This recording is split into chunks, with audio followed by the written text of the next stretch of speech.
Hello everyone, welcome to you all in your own channel study classes. I hope you all are well.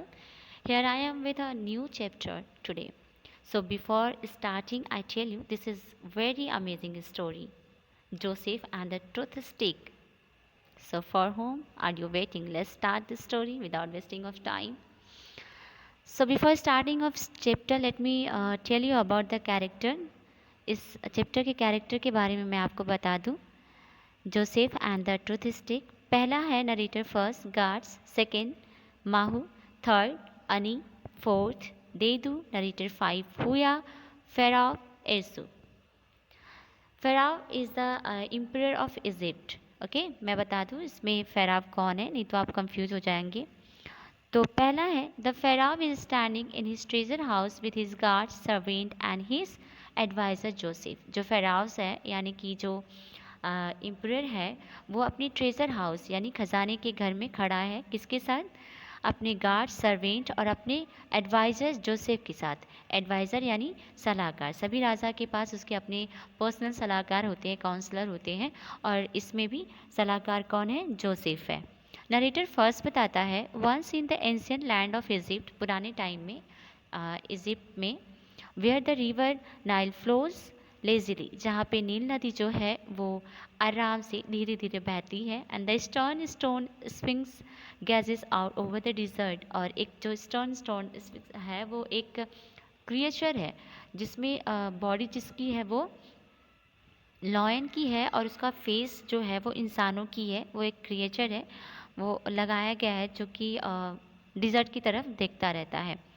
The Pharaoh's visited his treasure house. Pharaoh's जो है अपने treasure house खजाने घर में प्रवेश करता है, जाता है देखने के लिए. फेराव accompanied by his guard and servant and his counselor Joseph walk into hall. फेराव अपने गार्ड, अपने सर्वेंट और अपने काउंसलर के साथ हॉल में जाता है.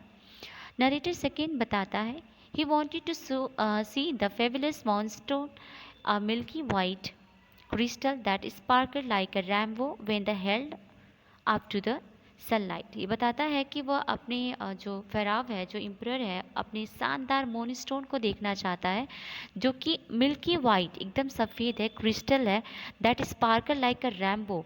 जब उसको सूरज की रोशनी में देखते हैं तो वो एक रैम्बो की तरह चमकता है.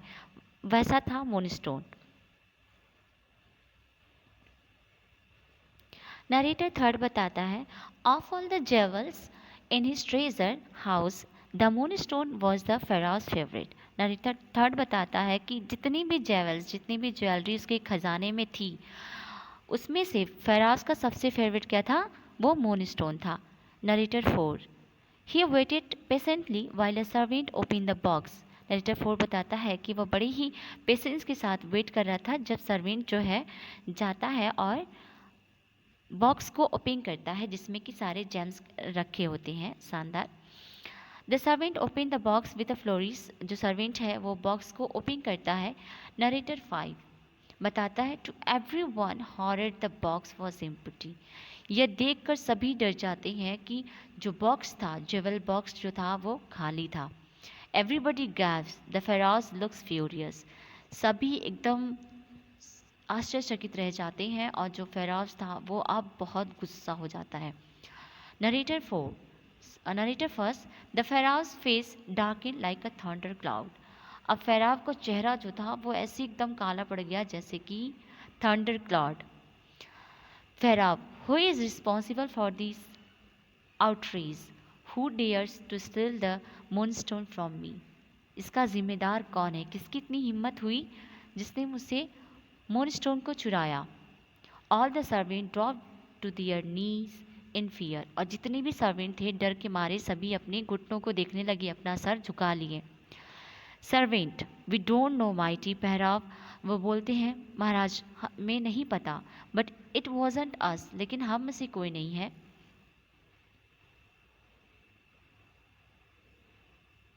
फेराव कहता है आई डोंट बिलीव यू. मुझे तुम्हारा यकीन नहीं. I shall have you all executed. वो कहता है कि मैं तुम सबको क्या है फांसी पे चढ़ा दूंगा. Guard seize this traitors. Guard वो कहता है गार्ड से कि तुरंत इन ट्रेटर यानी गद्दारों को पकड़ लो. Take them away from my sight and cut their heads off. इनको यहाँ से ले जाओ, मेरी आंखों के सामने से ले जाओ और इनके हेड को काट दो। Guard at once your majesty. Guards कहता है महाराज। तब से नरेटर आता है before the guard could grab the fearful servant. Narrator second बताता है कि इससे पहले कि गार्ड जो है वो डरे हुए नौकरों को पकड़ता, Joseph the Pharaoh's cleverest counsellor spoke up. Joseph जो फेराव का सबसे क्लेवरेस्ट, सबसे चालाक काउंसलर है, बोला, Joseph please your highness I beg you not to spill the blood of innocent man. Joseph कहता है महाराज मैं आपसे निवेदन करता हूँ कि इन निर्दोषों का खून न बहाए Pharaoh. But these 5 men have stolen the moonstone. Pharaoh कहता है लेकिन इन 5 ने जो है मून स्टोन चुराया है। दे आर नॉट इनोसेंट, ये इनोसेंट नहीं है। जोसेफ नो माई लॉर्ड, महाराज नहीं, यू आर रॉन्ग, आप गलत हैं। I think it is for more like that, just one of this man is thief, इनमें से सिर्फ एक ने चुराया है। फेराव रियली, वास्तव में। Joseph yes, and only he knows where the jewels is hidden, और वही जानता है कि उसने कहाँ पे छुपाया है जेवल्स को।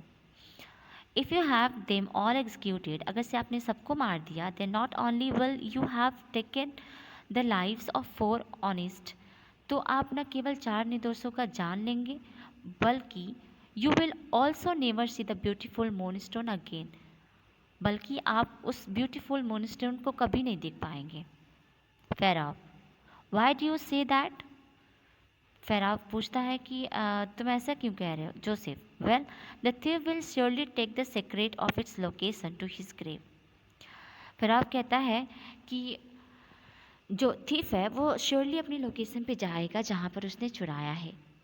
ही has no reason to tell us its hiding place if he knows he has done for. तो वो हमें श्योरली नहीं बताएगा रीज़न कि उसने अपने स्टोन को कहाँ पे चुराया है। Therefore, we should try to discover who real culprit, तो हमें इसलिए जानने की कोशिश करना चाहिए कि वास्तव में कल्प्रिट, दोषी कौन है। And then give him a chance to tell us truth, उसके बाद उसे एक सच बोलने का मौका दीजिए। Students, this story is very long, so I will provide you the in 2 part. First part I tell you, and second part I will tell you in next video. Till then, you just understood, समझो इस chapter को, और जो भी problem है आप उसे मुझसे पूछ सकते हैं। I will explain you. Okay, then see you in the next video. Till then, take care of you all.